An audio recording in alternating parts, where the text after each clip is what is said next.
नमस्कार, मैं हूं आपके साथ कंचन भारद्वाज। स्वागत करती हूं आपका वन इंडिया हिंदी में। राष्ट्रवादी कांग्रेस पार्टी यानी एनसीपी प्रमुख शरद पवार ने पीएम नरेंद्र मोदी द्वारा उनके परिवार पर टिप्पणी किए जाने के बाद पीएम पर तंज कसा है। पीएम की टिप्पणी से भड़के शरद पवार ने महाराष्ट्र के जालना में कहा है कि प्रधानमंत्री नरेंद्र मोदी की ना पत्नी है ना बच्चे हैं, इसीलिए वो परिवार के महत्व को नहीं समझ सकते। एक रैली में शरद पवार ने कहा उनके परिवार में कोई नहीं है तो वो परिवार कैसे चलता है, इसके बारे में कैसे जान सकते हैं।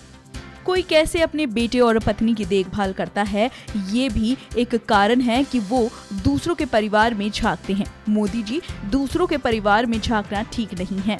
शरद पवार ने कहा, मैं भी बहुत कुछ कह सकता हूं, लेकिन मैं इतना नीचे नहीं गिरना चाहता हूं। एनसीपी प्रमुख ने कहा कि मोदी हर समय मेरे बारे में बात करते रहते हैं, इससे उन्हें मुफ्त में प्रचार मिल जाता है। उन्होंने कहा, लोगों को महसूस होता है कि यदि वो उनके बारे में बात करेंगे तो जरूर ही उनमें कुछ बात होगी, और जब भी वो बोलते हैं तो वो कहते हैं कि पवार जी अच्छे आदमी हैं, लेकिन उनके परिवार में परेशानी है क्योंकि उनके परिवार के सदस्यों के बीच तालमेल का अभाव है। शरद पवार ने ये भी कहा, मैं ये कहना चाहता हूँ कि मेरा भतीजा बड़ा हो गया है और अपनी जिम्मेदारी खुद संभाल सकता है।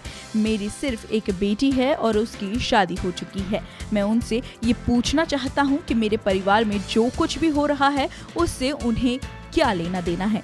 लेकिन इसके बाद मुझे एहसास हुआ मेरे पास मेरी पत्नी, बेटी, दामाद, भतीजा है, लेकिन उनके पास कोई भी नहीं है। शरद पवार की ये टिप्पणी मोदी के उस बयान के एक हफ्ते बाद आई है जिसमें उन्होंने एनसीपी प्रमुख के परिवार की आंतरिक कलह के बारे में टिप्पणी की थी। वर्धा में आयोजित रैली के दौरान पीएम नरेंद्र मोदी ने कहा था, एक समय था जब शरद पवार सोचते थे कि वो प्रधानमंत्री बन सकते हैं। उन्होंने पहले घोषणा की कि वो चुनाव लड़ेंगे, लेकिन अचानक उन्होंने कहा कि वो राज्यसभा में खुश हैं।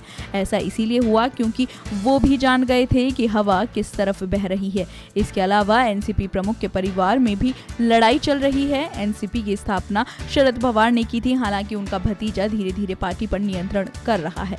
यही कारण है कि एनसीपी प्रमुख टिकट का बंटवारा करने में परेशानियों का सामना कर रहे हैं। फिलहाल इस वीडियो में इतना ही, लेकिन आप हमारे साथ बने रहिए और हमारे चैनल को सब्सक्राइब करना बिल्कुल मत भूलिए।